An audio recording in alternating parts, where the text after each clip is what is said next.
Good morning students. 14 chapter future indefinite tense interrogative sentence. तो आपने इसमें पॉजिटिव मीन्स असर्टिव सेंटेंस पढ़े थे, नेगेटिव सेंटेंस पढ़े थे। अब हम थर्ड पढ़ेंगे इसको, इंट्रोगेटिव सेंटेंस।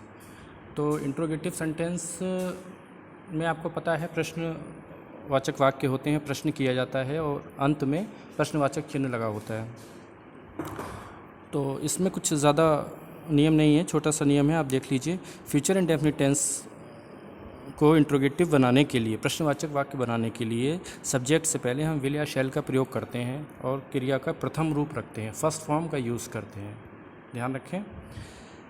और जिन वाक्यों की शुरुआत कब, क्यों, कहाँ, कैसे आदि प्रश्नवाचक वाक्यों से होती है, ये प्रश्नवाचक वाक्य हैं, ये शब्द हैं, ये सारे कब, क्यों, कहाँ, कैसे, इसकी इंग्लिश होती है वाई, वेयर, व्हेन, व्हाट। तो जब कोई वाक्य इन शब्दों से शुरू होता है, प्रश्नवाचक शब्दों से शुरू होता है, तब हम इनकी अंग्रेज़ी सबसे पहले लिखते हैं, उसके बाद विल शैल लगाकर क्रिया से वाक्य को कंप्लीट करते हैं। जैसे कि यहाँ पर कुछ सेंटेंस उदाहरण में दिए हैं, आप देख सकते हैं। क्या वह किताब पढ़ेगा?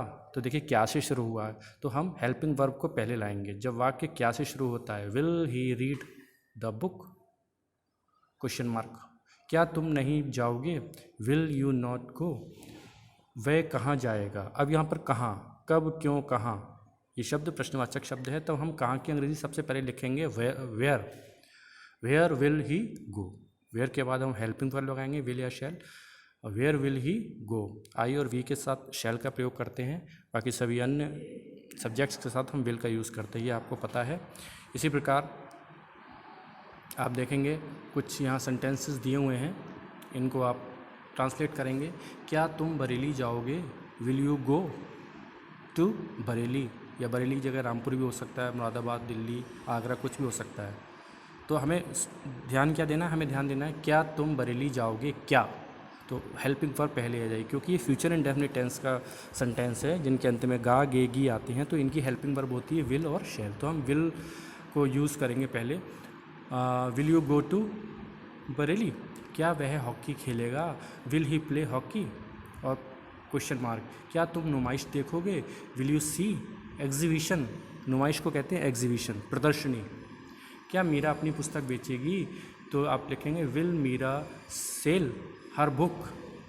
तुम घर कब आओगी, अब ये प्रश्नवाचक शब्द इसमें प्रयोग हुआ, कब आओगी, तुम घर कब आओगी, तो when will you come to home.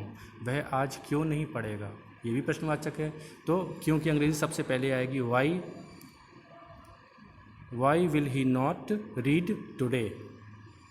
Will का ध्यान रखेंगे, विल और शैल का प्रयोग हमें बहुत अच्छे से करना है, सही जगह पे। तुम क्या खाओगे, व्हाट विल यू ईट। देखो क्या शब्द, बड़ा ध्यान देने वाली बात है ये, क्या शब्द जो होता है यदि सबसे पहले आता है, क्या तुम खाओगे, या क्या अगर सबसे पहले आता है, तब हम विल शैल को पहले लिखते हैं। और जब क्या शब्द वाक्य के बीच में आता है, तब हम उसकी जो इंग्लिश है व्हाट, वो लिखते हैं। तो हम इसको व्हाट से बनाएंगे। तुम क्या खाओगे, व्हाट विल यू ईट। क्या वह रामपुर जाएगा, will he go to Rampur. वह मुझे कब पढ़ाएगा, ये भी प्रश्नवाचक शब्द से बनेगा। कब की अंग्रेजी पहले आएगी, when will he teach me, when will he teach me. क्या वह चाय पिएगा, विल ही ड्रिंक टी, या will he take tea, question mark. इसको आप सॉल्व करेंगे अपनी कॉपी में। Thank you.